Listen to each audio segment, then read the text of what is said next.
Hello friends, आज की इस वीडियो में हम माइनर पासपोर्ट के बारे में डिस्कस करेंगे।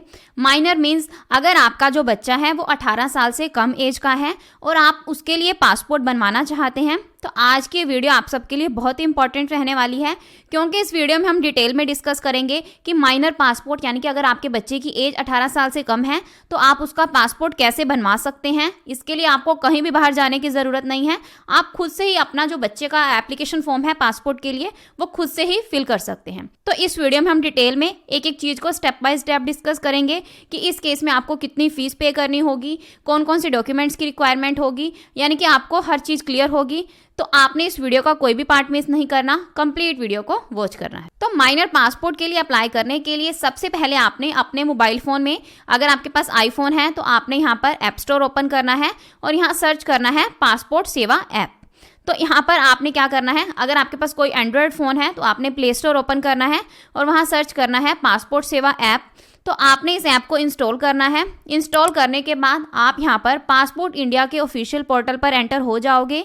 तो यहाँ आपने अप्लाई फॉर पासपोर्ट सर्विस इस ऑप्शन पर क्लिक करना है और पासपोर्ट के लिए अप्लाई करना है। तो अगर आप इस पेज पर यानी कि इस पोर्टल पर पहली बार आए हैं तो आप यहाँ पर डायरेक्ट लॉगिन कर सकते हैं, बट अगर आप फर्स्ट टाइम अप्लाई कर रहे हैं तो आपने यहाँ पर साइन अप वाले ऑप्शन पर क्लिक करना है और अपना जो रजिस्ट्रेशन है वो करना है। तो सबसे पहले आपने यहाँ पर अपना पासपोर्ट ऑफिस सिलेक्ट करना है, देन आपने अपने बच्चे का फुल नेम एंटर करना है। तो अगर आपके बच्चे की ईमेल आईडी अलग से नहीं है तो आप यहाँ पर अपनी ईमेल आईडी एंटर करोगे। तो अब हमसे यहाँ पर पूछा गया है कि क्या आप अपनी ईमेल आईडी को ही लॉगिन आईडी बनाना चाहते हैं। तो अगर आप बनाना चाहते हैं तो आपने येस वाला ऑप्शन सिलेक्ट करना है, अदरवाइज आपने नो वाला ऑप्शन सिलेक्ट करना है नीचे। और अगर आप यहाँ पर येस वाला ऑप्शन सिलेक्ट करते हैं तो नीचे आपको जो लॉगिन आईडी है वो अपने आप यहाँ पर शो हो जाएगी। देन आपने पासवर्ड एंटर करना है। जो आपका यहाँ पर पासवर्ड रहेगा वो 8 से 14 कैरेक्टर्स के बीच में रहेगा।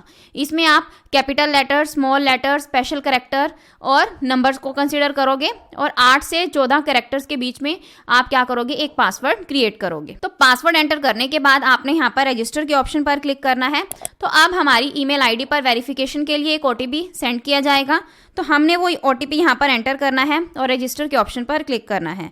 तो अब हमारा जो अकाउंट है वो सक्सेसफुली क्रिएट हो चुका है। तो अब आप यहाँ पर अपनी ईमेल आईडी डालकर डायरेक्ट लॉगिन कर सकते हैं। तो अब हमने यहाँ पर अपनी ईमेल आईडी एंटर करनी है, यानी कि अपनी जो लॉगिन आईडी है वो एंटर करनी है और कंटिन्यू के ऑप्शन पर क्लिक करना है। तो अब जैसे ही आप अपनी ईमेल आईडी को ओपन करोगे तो वहां पर भी आपको एक OTP सेंड किया जाएगा। तो वो OTP आपने एंटर करना है और रजिस्टर के ऑप्शन पर क्लिक करना है। तो इतना करने के बाद आप यहाँ देख सकते हैं आपका जो पासपोर्ट सेवा पोर्टल पर अकाउंट है वो सक्सेसफुली क्रिएट हो चुका है। तो आपने यहाँ पर लॉगिन के ऑप्शन पर क्लिक करना है, अपनी लॉगिन आईडी एंटर करनी है और कंटिन्यू के ऑप्शन पर क्लिक करना है। तो अब आप यहाँ पर अपना जो ईमेल आईडी वेरिफिकेशन है वो OTP के थ्रू भी कर सकते हैं और पासवर्ड के थ्रू भी कर सकते हैं। तो अगर आप अपना पासवर्ड भूल जाते हैं तो आप यहाँ पर OTP से भी कर सकते हैं, बट अगर आपको आपका पासवर्ड याद है तो आपने यहाँ पर अपना पासवर्ड एंटर करना है और लॉगिन के ऑप्शन पर क्लिक करना है। तो अब आप यहाँ पर लॉगिन हो जाओगे तो कुछ इस टाइप का इंटरफेस आपको शो होगा।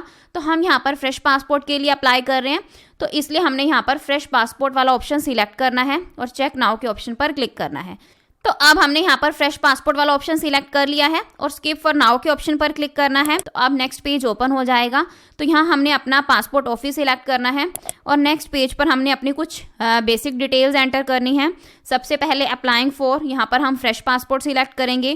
टाइप ऑफ एप्लीकेशन में हम नॉर्मल सिलेक्ट करेंगे। अगर आपको जल्दी है तो आप तत्काल के कैटेगरी के अंडर भी अप्लाई कर सकते हैं और यहाँ पर आपको जो फीस है वो एक्स्ट्रा पे करनी होगी। देन हमने नंबर ऑफ पेजेस में 36 पेजेस वाला पासपोर्ट सिलेक्ट करना है। तो अब हम यहाँ पर माइनर पासपोर्ट के लिए अप्लाई कर रहे हैं तो इसलिए यहाँ पर जो फीस रहेगी माइनर पासपोर्ट के केस में वो 1000 है। तो वो यहाँ पर 36 पेजेस वाले पासपोर्ट के लिए 1000 है। तो हमने ये सारी डिटेल्स एंटर करनी है और सेव एंड नेक्स्ट के ऑप्शन पर क्लिक करना है। अब हमने यहाँ पर एप्लीकेंट डिटेल्स एंटर करनी है, यानी कि यहाँ पर हमने जो माइनर है, यानी कि जो अगर आप अपने बच्चे के लिए अप्लाई कर रहे हैं तो आप उसकी सारी डिटेल्स एंटर करोगे। यानी कि आपने उसका गिवन नेम एंटर करना है जिसमें फर्स्ट नेम और मिडल नेम इंक्लूड होना चाहिए। देन आपने उसका सरनेम एंटर करना है, जेंडर सिलेक्ट करना है। अगर लड़का है तो मेल सिलेक्ट करोगे, अगर लड़की है तो आपने यहाँ पर फीमेल सिलेक्ट करना है। तो यहाँ पर हमसे पूछा गया है कि क्या आपके बच्चे का कोई अनदर नेम है, यानी कि अगर माइनर का कोई अनदर नेम है तो आप येस वाला ऑप्शन सिलेक्ट करोगे। अगर एक सिंगल नेम है तो नो वाला ऑप्शन सिलेक्ट करोगे। क्या आपने माइनर का नेम कभी चेंज करवाया है, अगर करवाया है तो येस, अदरवाइज नो।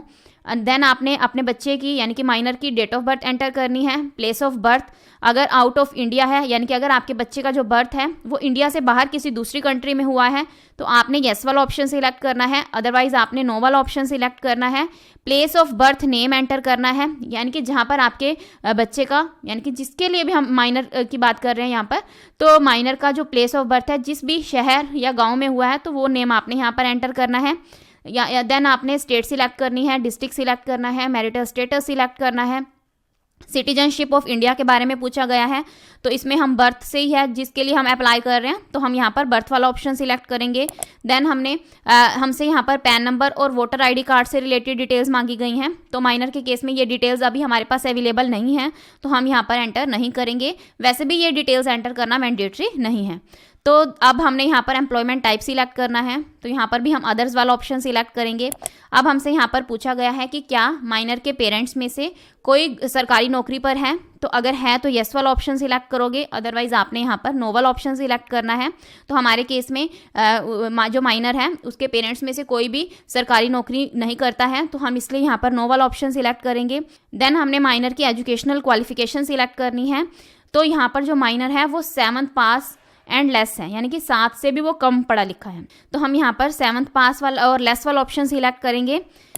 तो यहाँ पर पूछा गया है कि is the applicant eligible for non ECR category, तो माइनर अभी बहुत छोटा है। नॉन ईसीआर कैटेगरी उन लोगों के लिए है जो 10th क्लास से ज़्यादा पढ़े लिखे होते हैं, तो माइनर तो अभी छोटा है, वो अभी 7th क्लास से भी कम पढ़ा लिखा है तो इसलिए हम यहाँ पर नो वाला ऑप्शन सिलेक्ट करेंगे। देन विजिबल डिस्टिंग्विशिंग मार्क के बारे में पूछा गया है कि माइनर की बॉडी के ऊपर किसी भी टाइप का कोई निशान तो नहीं है, अगर है तो आपने वो मेंशन करना है कि कहाँ पर है, वो आपने यहाँ पर मेंशन करना है, अदरवाइज आपने इस ऑप्शन को स्किप करना है।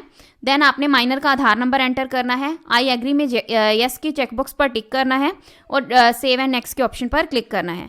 अब नेक्स्ट स्टेप में हमने माइनर की फैमिली डिटेल्स एंटर करनी है। सबसे पहले हमने माइनर के फादर का गिवन नेम एंटर करना है, उनका सरनेम एंटर करना है। देन मदर का गिवन नेम एंटर करना है, मदर का सरनेम एंटर करना है। देन अगर माइनर का पेरेंट्स के अलावा उनके कोई लीगल गार्जियंस हैं तो आप उनकी डिटेल्स एंटर करोगे, नेम और सरनेम एंटर करना है। तो ये सारी डिटेल्स एंटर करने के बाद हमने सेव एंड नेक्स्ट के ऑप्शन पर क्लिक करना है।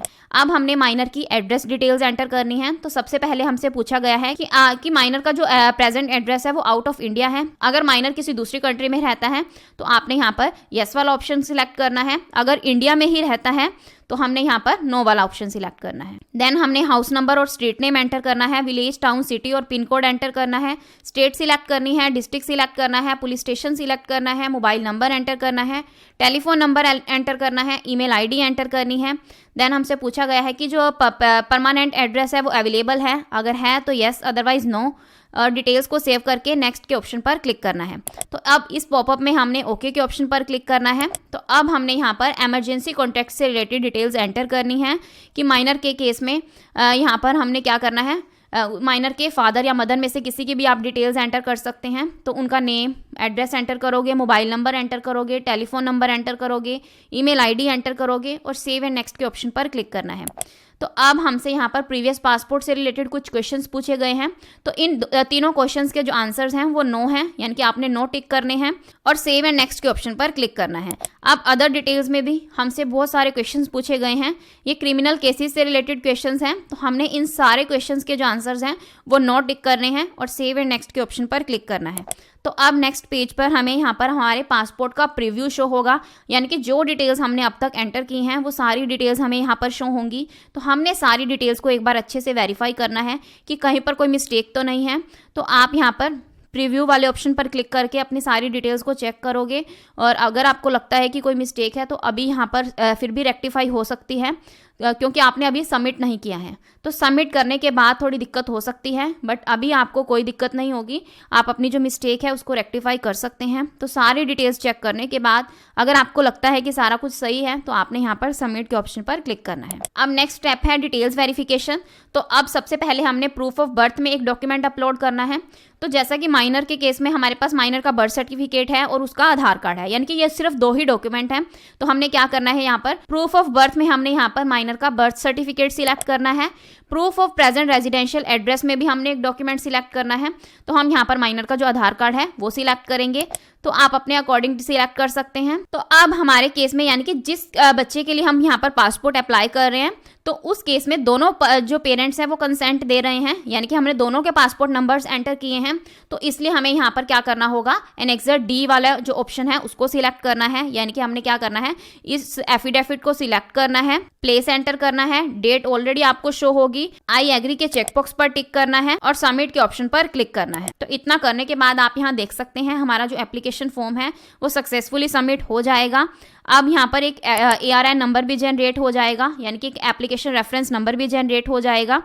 तो अब हमने यहाँ पर क्या करना है, अपनी अपॉइंटमेंट बुक करनी है। यानी कि हमने क्या करना है, अब यहाँ तक तो हमारा था कि हमने अपना एप्लीकेशन फॉर्म फिल किया है। अब आपने क्या करना है, यहाँ पर पेमेंट करनी है और अपनी एक अपॉइंटमेंट डेट बुक करनी है, जिस डेट और टाइमिंग पर आपने पासपोर्ट सेवा केंद्र विजिट करना है। तो सबसे पहले हमने क्या यहाँ पर पेमेंट कंप्लीट करनी है। तो पेमेंट करने के बाद हम यहाँ पर अपना एक पासपोर्ट सेवा केंद्र सिलेक्ट करेंगे और जो डेट्स आपको यहाँ पर अवेलेबल हैं आप इनमें से एक डेट सिलेक्ट करोगे और देन आपने यहाँ पर पेमेंट करनी है। तो हमारे केस में यहाँ पर जो फीस है वो 900 शो हो रही है, यानी कि 100 की हमें यहाँ पर रिबेट मिल जाती है। तो इसलिए हमने यहाँ पर क्या करना है, 1000 रुपीज़ की बजाय हमने यहाँ पर 900 पे करने हैं। तो जैसे ही आपकी जो फीस है वो पे हो जाती है तो हमारा जो एक रिसिप्ट है, एप्लीकेशन रिसिप्ट है, वो जनरेट हो जाती है। आप इस रिसिप्ट को प्रिंट भी कर सकते हैं और डाउनलोड भी कर सकते हैं।